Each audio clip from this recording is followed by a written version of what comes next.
Bueno, tenemos el placer de compartir esta conversación, este diálogo con el profesor Atilio Borón, invitado por la Facultad de Ciencias Humanas, por la Maestría en Ciencias Sociales de la Facultad y la Secretaría de Investigación y Posgrado de la Facultad. Atilio es un intelectual de las clases populares, es un maestro, es un crítico, es un pensador del pensamiento latinoamericano, es un iluminador de ideas y es una persona, un ser humano extraordinario comprometido con su tiempo histórico. Querido Atilio, vamos a pensar un poco juntos la compleja realidad que estamos viviendo en América Latina. Un poco, bueno, nos gustaría que puedas empezar haciendo un balance del momento que estamos viviendo en un contexto donde hay un resurgir de gobiernos de derecha, de proyectos de sociedad autoritarios, regresivos, reaccionarios. ¿Qué balance podés hacer de este momento de América Latina? Bueno, primero de nada agradecer la invitación, Silvia, muy amable a vos y a la gente de las diferentes unidades de la UNICEN. Es un gusto estar acá una vez más. Balance, a ver, yo diría, es una situación muy variada, ¿verdad? América Latina es un rompecabezas muy heterogéneo. Yo diría, por una parte tenés procesos involutivos que se dieron en países como la Argentina y Brasil muy fuertes. Por otra parte, ha habido un país muy importante en América Latina como México que se incorpora tardíamente al ciclo progresista. Esto a veces la prensa que siempre bate el parche con el hecho de que bueno, se acabó la época de los populismos, que además es un error llamar así a aquellos gobiernos, ¿no? Hay otra caracterización que es más adecuada. Pero en todo caso se ignora de que sí, evidentemente hubo una involución en Argentina, en Brasil, pero al mismo tiempo hubo una evolución positiva en el caso de México. Un estancamiento terrible en la situación colombiana, que justamente en estos días acaba de relanzar su actividad nada menos que la FARC, que es la guerrilla más antigua de América Latina, la más antigua del mundo, y que la relanzan precisamente porque no se cumplieron los acuerdos de paz, que fue lo que yo modestamente predije en su momento, porque ya se habían intentado en dos ocasiones anteriores establecer la paz entre el Estado colombiano y las fuerzas de la insurgencia, y las dos veces en que eso se intentó, el Estado colombiano se dedicó a masacrar a aquellos que salieron a la superficie, mataron dos candidatos presidenciales de lo que era el movimiento guerrillero, en ese momento tenía otro nombre, ¿verdad?, que habían apostado y creído en el funcionamiento normal de las instituciones republicanas democráticas. Bueno, volvieron a caer en esa trampa ahora y acaban de anunciar de que vuelven a la selva a pelear con las armas, ¿verdad? Entonces, tener una situación muy complicada, países en involución, Argentina, Brasil, países que evolucionan, México, países que ya se han cristalizado una situación delicadísima en Colombia, una situación muy complicada en Venezuela, tal vez después podríamos hablar un poquito más en detalle porque es un caso muy atípico. Bolivia, que es el éxito más resonante en términos económicos de América Latina, lo dice el Financial Times, lo dice el Wall Street Journal, o sea, la prensa financiera mundial habla del caso boliviano como el de mayor desempeño económico en estos últimos 10 años en toda la región, ¿verdad? Con un cambio fenomenal hecho por el presidente Evo Morales, que ahora, bueno, busca su reelección en octubre. Uruguay, que mantiene este gobierno del Frente Amplio, nuevamente con un candidato como Martínez, que ya no tiene el carisma de los anteriores, ni de Tabaré, ni el de Pepe Mujica, pero se espera que haga una buena elección. O sea, un panorama muy cambiante. Centroamérica con situaciones muy terribles, ¿verdad? En Honduras, ese gobierno que fue de alguna manera surgió del fraude electoral después del golpe que se le hizo a Mel Zelaya en el 2009. Paraguay también en el 2012.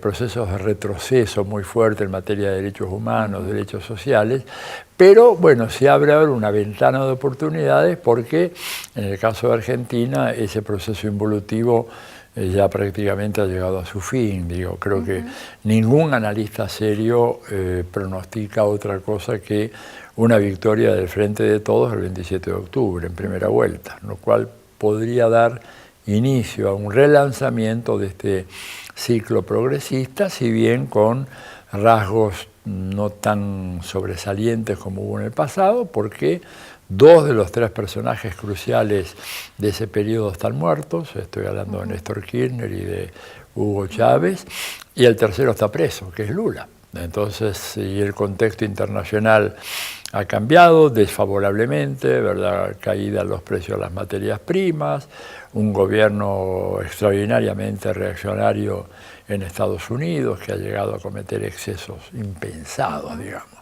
Si a mí me hubieran dicho hace apenas 3 o 4 años que los migrantes centroamericanos o mexicanos que van a Estados Unidos iban a ser capturados en la frontera, los niños separados de los padres, los niños en jaulas, están en jaulas, se los puede ver cualquiera que tenga interés, mira en Google, busca niños en jaula en la frontera México-norteamericano, lo va a ver, muchos de los cuales jamás vuelven a ver a sus padres, los venden para darlos en adopción, familias americanas que están buscando niños en adopción.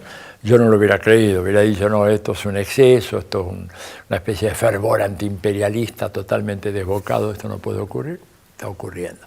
Entonces, tenemos un continente en ebullición con un cuadro muy, muy complejo, ¿verdad? Con un Estados Unidos lanzado, un gobierno de Estados Unidos lanzado brutalmente para tratar de controlar esta región, ¿verdad? Con ataques muy, muy fuertes en contra de Venezuela, en contra de Cuba, Nicaragua, sosteniendo al gobierno de Macri más allá de lo que jamás hubiera sostenido ningún otro gobierno de Estados Unidos, con un apoyo financiero a través del Fondo Monetario Internacional, que es el más grande en la historia del fondo, más grande en toda la historia del Fondo Monetario. Nunca el fondo otorgó un préstamo de 57.000 y tantos millones de dólares a un solo país, y en una operación fulminante. Y esto, bueno, simplemente porque Trump dijo le dan el dinero, nada más, ¿no? No hubo ni un informe técnico, ni un estudio de factibilidad, que habla, digamos, de la necesidad de sostener gobiernos como el de Macri acá en América Latina y, bueno, y ahora tratar de ver si logran salvarlo de lo que para mi juicio es una materia ya consumada, que es una derrota de ese experimento y un nuevo comienzo que va a ser muy difícil para la Argentina, pero con otro signo político, con una política social y una política de integración latinoamericana en línea con lo que se empezó a hacer a comienzos de este siglo y que va a ser una muy buena novedad, ¿no? Atilio, nos planteas un panorama complejo, diverso, reafirmando justamente la heterogeneidad de la trayectoria de esta unidad y diversidad de América Latina, ¿no? Sí. En esa diversidad y unidad, con el papel que está teniendo Estados Unidos y con el papel específico de la presidencia de Donald Trump, ¿cuál considerás vos que es la injerencia diferencial en términos geopolíticos en la región?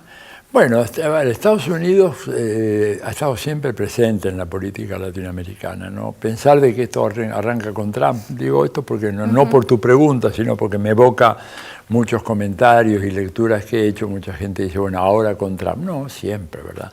A ver, quien declara a Venezuela como amenaza excepcional a la seguridad nacional y a los intereses de Estados Unidos es Barack Obama. Digo, que fue de los últimos 30 años el presidente más progresista que tuvo Estados Unidos. Entonces, Estados Unidos siempre ha intervenido de manera muy fuerte y yo diría de manera sistemática desde 1823, cuando se establece la doctrina Monroe, ¿verdad? De una manera muy clara.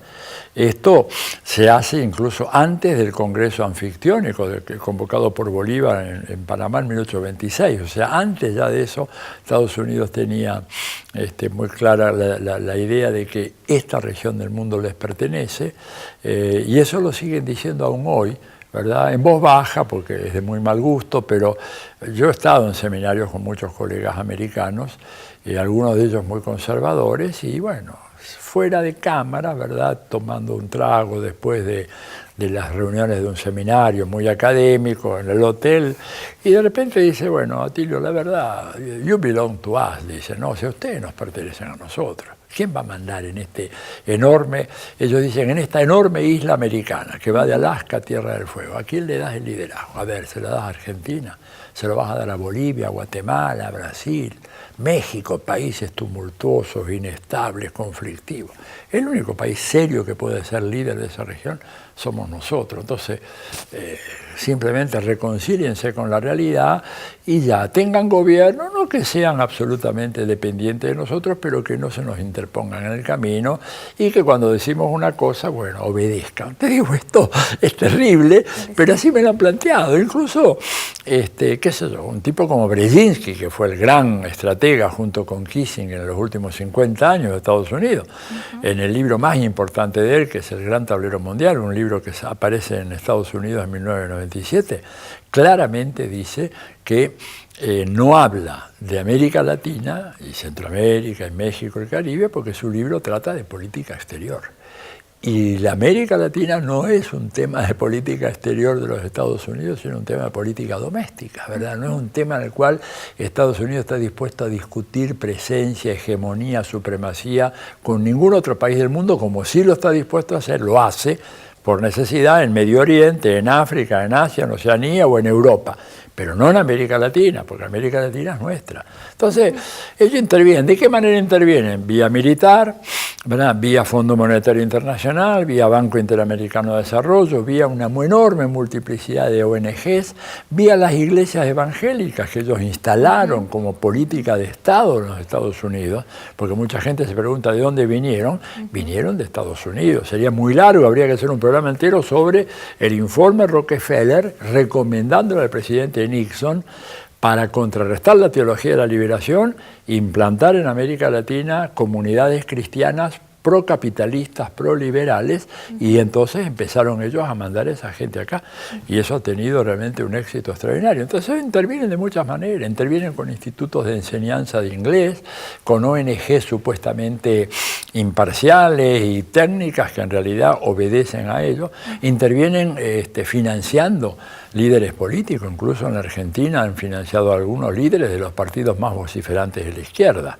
Entra a la Open Society Foundation en la página web y ahí vas a ver para tu sorpresa el nombre de los dirigentes políticos que han financiado en América Latina, dos prominentes dirigentes de partidos muy radicales de izquierda que votaron en blanco en la última elección del 2015, que están ahí financiados por la Open Society Foundation. ¿De quién es la Open Society Foundation? De George Soros, nada menos. O sea, la forma como el imperio penetra en estos países es impresionante. Cursos de buenas prácticas, los jueces y fiscales que son formados en Estados Unidos, en programas especiales. El juez Moro ha ido a esos cursos, el juez Bonadío ha ido a esos cursos. Ahí les enseñan cómo se administra la justicia. Periodistas, ¿verdad? Por ejemplo, Jorge Lanata, muchos de ellos han ido a tomar esos cursos de buenas prácticas. O sea, la presencia es enorme, porque es un imperio muy en serio. A veces la gente se lo toma muy a la chacota, pensando que no, ahí hay. Mira, si tengo un minuto para redondear. Cuando yo estaba estudiando en Estados Unidos, en Harvard, haciendo mi doctorado, Harvard está en Massachusetts, ¿no? En Boston y en Cambridge. Y entonces nos invitan, como una ocasión especial, a un grupo de estudiantes ya avanzados en el doctorado, a visitar las oficinas del senador Kennedy, Edward Kennedy, que era uno de los líderes más progresistas que había, ¿verdad? Un hombre que siempre estuvo en contra de la dictadura de Pinochet, de Videla, etcétera, etcétera. Vamos a ver la oficina de él. Yo conocía otras oficinas de Senado acá en la Argentina y en Chile, país en el cual viví un tiempo también, pero el despacho del senador Kennedy era un centro de investigaciones. Tenía 120 doctores, 120 PhDs, ¿verdad? 120, todavía recuerdo hoy, era un piso enorme en donde había el escritorio Argentina, el escritorio de Brasil, el escritorio de Ecología, el escritorio de Derechos Humanos, militares, cuestiones de China, Corea del Norte, ecología. Es decir, un equipo impresionante de gente trabajando, elaborando informes para un senador. Claro, era uno de los senadores más importantes. Pero esto habla de que hay un proyecto imperial muy seriamente fundado sobre base de informes de inteligencia y estudios y análisis realmente sorprendente. Y te digo una sola cosa chiquita porque no puedo dejar de mencionarla. Yo hice mi tesis sobre la Argentina, la constitución del Estado oligárquico en la Argentina de entre 1880 y 1930, ¿verdad? Al fin de las guerras civiles, etcétera. Mi sorpresa fue mayúscula cuando en Harvard, ni siquiera en la Biblioteca del Congreso, en Harvard yo voy a averiguar qué materiales tenía para el estudio y me encuentro con la colección completa en papel de La Nación y La Prensa desde el momento en que esos dos diarios aparecieron en Buenos Aires en la década de 1870. No te imaginas mi emoción, mi sorpresa y al mismo tiempo mi temor, diciendo, bueno, estos tipos nos tienen estudiados, pero hasta el más mínimo detalle. Imagínate vos, yo no sé si hoy acá en la Argentina hay una colección en papel, completa, encuadernada, de La Nación y La Prensa desde la década de 1870 para acá. Bueno, esto es un imperio, y un imperio en serio.